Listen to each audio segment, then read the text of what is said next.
Queridos irmãos, a graça e a paz, tudo bem com vocês? Vamos orar? Pai, nós queremos te agradecer, Senhor, por este momento, por esta videoaula, por este irmão, por essa irmã que nos assiste do outro lado, com esta família.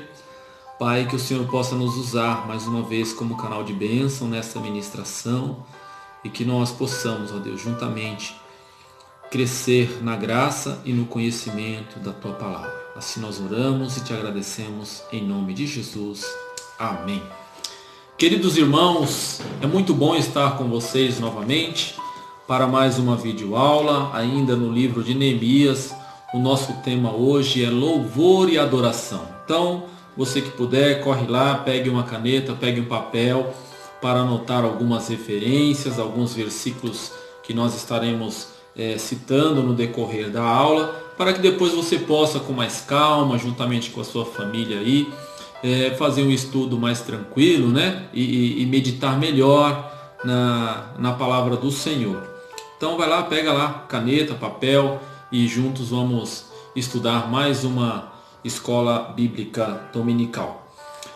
Ainda no livro de Neemias, hoje nós vamos ter como base o capítulo 9 e o capítulo 12. Então, no capítulo 9, anote aí, nós vamos ler o versículo 1 e o versículo 2. No capítulo 12, nós vamos ler versículo 27, 28 e 30. Amém? Vamos lá então a nossa leitura. Livro de Neemias, capítulo 9, versículo 1. E no dia 24 deste mês, se juntaram os filhos de Israel com jejum e com pano de saco, e traziam terra sobre si. E a geração de Israel se apartou de todos os estranhos, e puseram-se em pé, e fizeram confissão dos seus pecados e das iniquidades de seus pais. Agora vamos lá no capítulo 12, versículo 27, 28 e 30.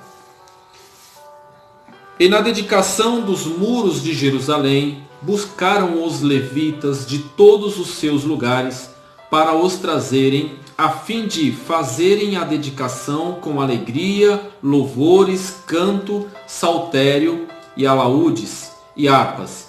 E se ajuntaram os filhos dos cantores, tanto da campina dos arredores de Jerusalém, como das aldeias de Netofa. O 30. E purificaram-se os sacerdotes e os levitas, e logo purificaram o povo e as portas e o muro. Amém? Até aí. Queridos irmãos, aqui nós, meditando no capítulo 9 e no capítulo 12, nós vamos enxergar aqui um cenário de um povo que está realmente em festa, né? Um povo que está alegre com o Senhor, um povo que busca agora o louvor e a adoração ao seu Criador. Esse povo, desde o capítulo 8, logo após Neemias finalizar a construção dos muros, das portas de Jerusalém e constatar seguramente que a cidade estava segura e protegida de seus inimigos, tão logo Neemias, com a ajuda de Esdras, ele junta o povo numa praça, né? Foi isso que nós estudamos na aula retrasada, e eles trazem a lei, o livro da lei do Senhor, e começa a ler a lei do Senhor para aquele povo, e diz a palavra do Senhor no decorrer dos versículos do capítulo 8, que aquele povo começa a chorar, aquele povo começa a se lamentar e se prantear diante da presença do Senhor, somente pelo ouvir a palavra de Deus. Ali começava um movimento, né? Um movimento de restauração, de reestruturação espiritual. E a partir do capítulo 9 e 12, nós vimos que realmente o povo está em festa. É um movimento de festa. Neemias, ele convoca todos os sacerdotes. Neemias, ele traz todos os levitas ali dos arredores, os filhos dos cantores. O capítulo 9, versículo 1 e 2, ele vai dizer que o povo, ele se achega ao Senhor, né, vestido de sacos, e eles trazem com eles e jogam terra sobre si, né? A geração de Israel se apartou de todos os estranhos, das mulheres estranhas, e puseram-se em pé e fizeram confissão dos seus pecados e dos pecados dos seus pais. É um povo que realmente está arrependido. Por quê? Porque ouviu novamente a palavra do Senhor, né? Eles trazem à memória tudo aquilo que o Senhor já havia feito para os seus pais no deserto, tudo aquilo que o Senhor tinha prometido e agora tinha cumprido, trazendo todo o povo para a sua terra novamente. Aquele povo agora ele começa a ter realmente a sua identidade, a identidade de povo de Deus, né? Porque eles estavam outrora em terras estranhas, então não tinha a sua identidade. Muitos se corromperam na Babilônia, muitos se acostumaram com todos os costumes da Babilônia, mas existia ainda ali um povo que sentia saudade da sua terra natal, né? E tinha o desejo de voltar e acreditava sempre que o Senhor um dia ia cumprir a sua palavra, né? E nesse retorno vem Esdras, vem Zorobabel, que são fundamentais aqui agora para ajudar Neemias, né? Eles vão construir novamente, reconstruir o templo. Esse templo ele foi destruído quando eles foram levados cativo para a Babilônia. Eles destroem o templo do Senhor. Então Zorobabel mais para frente vai reconstruir novamente esse templo. Eles vão ter um lugar para realmente prestar adoração e o louvor ao Senhor. Então é um povo que volta a ter realmente a sua identidade, a identidade do povo de Deus. As cidades, né, os lugares vizinhos iam olhar para aquele povo e falar, realmente aquele povo é o povo de Deus. E era tudo que estava no coração de Deus, né? Trazer esse povo à comunhão, trazer esse povo novamente para essa aliança com o Senhor. Então nessa fase, irmãos, eles vão ter um arrependimento, eles vão pedir perdão pelos seus pecados, eles vão pedir perdão pelos pecados dos seus pais, e esse arrependimento profundo, sincero, ele agrada o coração de Deus, né? Diz a palavra de Deus que eles jejuam, eles se vestem de saco, jogam terra sobre si, como sinal de arrependimento. É um povo que está arrependido. Neemias, um homem muito sábio, um líder abençoado por Deus, um líder muito inteligente, né? Eu falei na aula retrasada que logo após que ele constrói a grande obra dos muros, que coloca as portas na cidade, a maior obra de Neemias que ele executa nessa etapa é trazer este povo, essa renovação, essa reforma novamente, que traz o povo à presença do Senhor para andar nos caminhos do seu Criador e ter essa comunhão com Deus novamente. E o povo está disposto. Então a gente vê aqui um cenário de festa, e eles vão cantar com saltério, com alaúdes, né? E todos a sorte de instrumentos musicais, e vem os filhos dos cantores. E no capítulo 9, no decorrer do capítulo 9, eles começam a trazer à lembrança tudo aquilo que Deus tinha feito no deserto pelos seus pais, né? E lembram de Abraão, e lembram de todos os acontecimentos, toda aquela promessa que Deus tinha feito, todos os cumprimentos de Deus na vida daquele povo, todo o cuidado que Deus teve com o seu povo, desde a saída do Egito até a entrada em Canaã, o cuidado de Deus, que Deus não abandona o seu povo uma noite, um dia sequer. Deus traz esse povo em segurança, assim como Ele prometeu que iria trazer o povo para aquela terra, né? Então eles trazem tudo, essa lembrança do povo, esse retorno ao passado, né? Eles começam a lembrar de tudo isso que Deus fez, e isso causa esse arrependimento, causa essa adoração. Eles começam a reconhecer que realmente Deus é o seu Criador, e Deus era tudo o que eles precisavam. Deus completava eles, e Deus começa a completar esse povo. Então eles não precisam se misturar com mulheres estranhas. É um povo que não precisa adorar a outros deuses, imagens de escultura. É um povo que tem Deus. E se ele tem Deus, ele tem tudo, ele completa. Deus completa esse povo, né? Então Neemias ele vai chamar os levitas, os sacerdotes, né, para esta organização. E aqui a gente vai entender um pouco o papel do levita, né? O levita, desde o Antigo Testamento, assim como o sacerdote, ele tem um papel muito importante, né? Tem as suas atividades no templo do tabernáculo. Então muitos levitas, eles ajudavam na montagem, desmontagem do tabernáculo. Às vezes tinha que mudar o tabernáculo de lugar, eram os levitas que iam lá, descia a tenda e armava em outro local, né? Eles serviam como guardas, como segurança, organizadores. Eles eram administradores, cuidavam da administração do templo do tabernáculo. Muitos deles eram professores e ensinavam a lei de Deus. E outros lideravam a parte do louvor, a parte das músicas, né? Então o levita, ele não ficava somente numa função, ele tinha várias funções. E o levita, ele vem da tribo de Levi, né? A tribo de Levi é aquela tribo que não teve terra. Quando tem a divisão das terras ali, a tribo de Levi, ela não recebe a terra, não recebe um espaço para eles. Mas Deus fala assim: olha, a tribo de Levi não vai receber terra porque eu, o Senhor, sou a herança, né? Eles me têm como herança. Olha que coisa linda, né? E os levitas, eles recebiam as ofertas, né? Eles recebiam uma parte dos holocaustos que o povo oferecia em sacrifício ao Senhor para o seu mantimento, para manterem eles e sua família. Então a gente vê aqui que os levitas, eles têm um papel importante, né, no Antigo Testamento, né? Então os sacerdotes, eles também têm um papel importante, que nós sabemos que era eles que entravam e se oferecia o sacrifício ao Senhor pelo povo, né? Eles rogavam ao Senhor pelo povo e eles tinham que estar com a sua vida aplumada na presença do Senhor para que eles pudessem entrar no lugar do Santo do Santo, porque ali eles poderiam ser fulminados se estivessem com a vida incorreta diante do Senhor. Então tamanha a responsabilidade dos sacerdotes e tamanha a responsabilidade dos levitas. E eles também adoravam e louvavam ao Senhor. E nós vamos falar um pouco sobre louvor e adoração, né?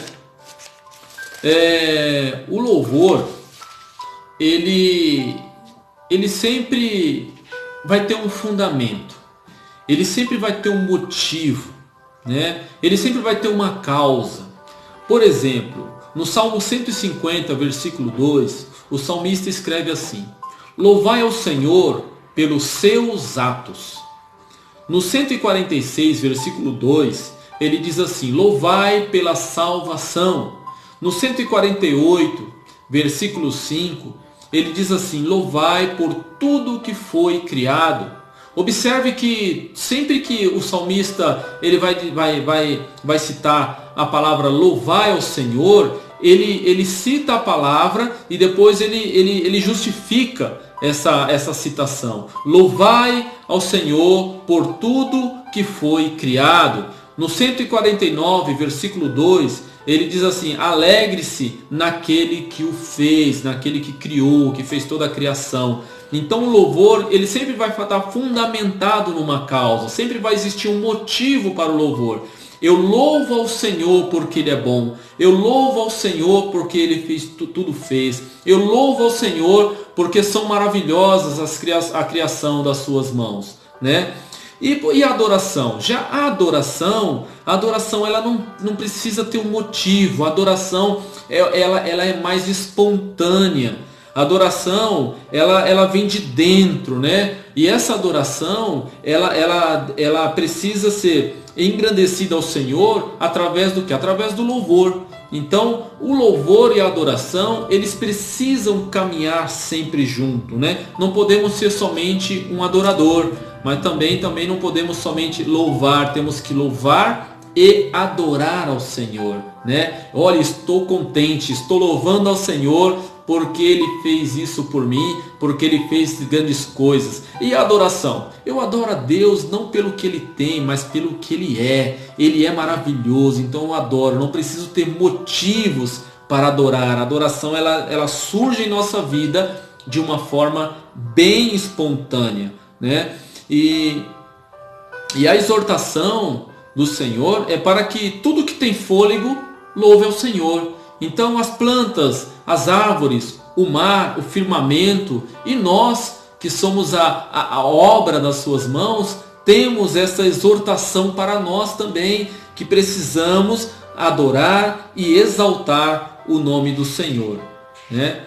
E o homem, ele não pode adorar somente com os lábios, né? Ele tem que adorar com o coração, com as nossas vidas, né? Em Efésios capítulo 1, versículo 12, Paulo escreve assim: nele digo, em quem também fomos feito heranças, havendo sido predestinados conforme o propósito daquele que faz todas as coisas segundo o conselho da sua vontade, com o fim de sermos para o louvor da sua glória, nós os que primeiros esperamos em Cristo. Então o Senhor nos fez para o louvor da sua glória. A gente louva ao Senhor porque a glória é dele, né? Então nós temos que ter uma vida de louvor ao Senhor. Nós temos que ter uma vida de elogio ao Senhor. Louvor, ele surge como elogio ao Senhor.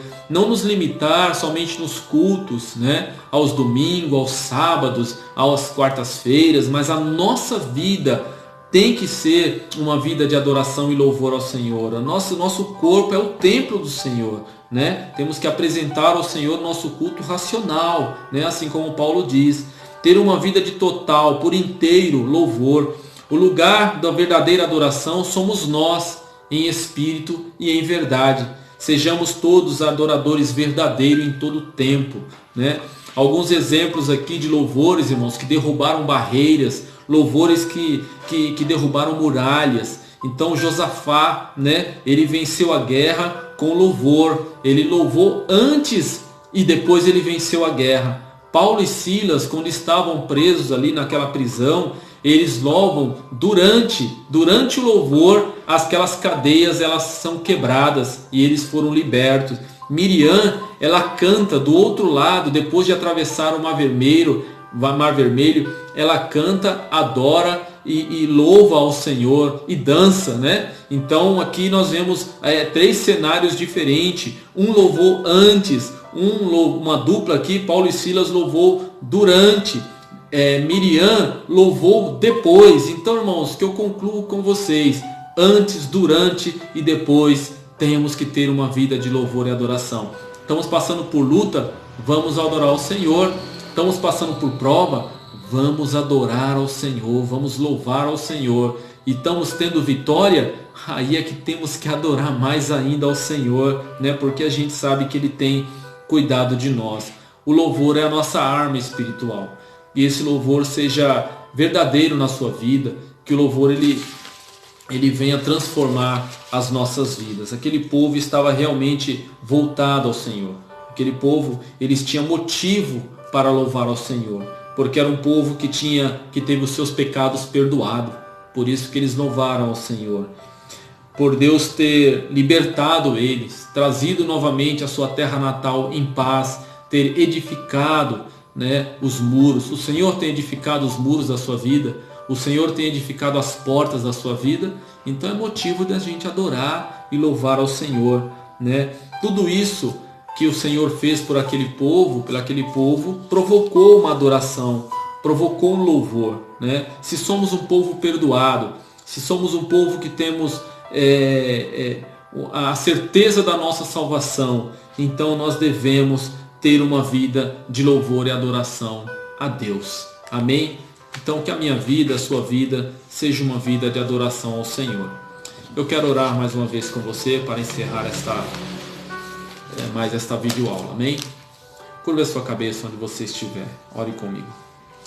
Pai, eu te agradeço, Senhor, por esses momentos, por este tema. Pai, que nós possamos ser verdadeiros adoradores. Pai, que nós não venhamos ter, Senhor, as circunstâncias como barreira em nossas vidas. Mas acima dessas circunstâncias, ó Pai, nós possamos ter uma vida de adoração a Ti. Pai, nos ensina a Te adorar na bonança, nos ensina a Te adorar na escassez, nos ensina a Te adorar na alegria e nos ensina, Senhor, a Te adorar na tristeza. Pai, o Senhor tem feito grandes coisas em nossas vidas. O Senhor tem feito grandes coisas em nossas famílias, por isso estamos alegres, Senhor, contigo. E por isso queremos ter uma vida de louvor e adoração a Ti. Eu te agradeço, Senhor, por este canal, por mais esta videoaula, pela direção da Escola Bíblica, pela liderança, pelo nosso pastor Ricardo, família. Pai, por esta igreja, Senhor, que tem, acima de tudo, sido verdadeiros adoradores, Pai, e o louvor que possa estar sempre em nossa boca. Assim nós oramos e te agradecemos em nome de Jesus. Amém, queridos? Deus abençoe sua vida, Deus abençoe sua família. Tenha uma ótima semana. Igreja que ama, ensina.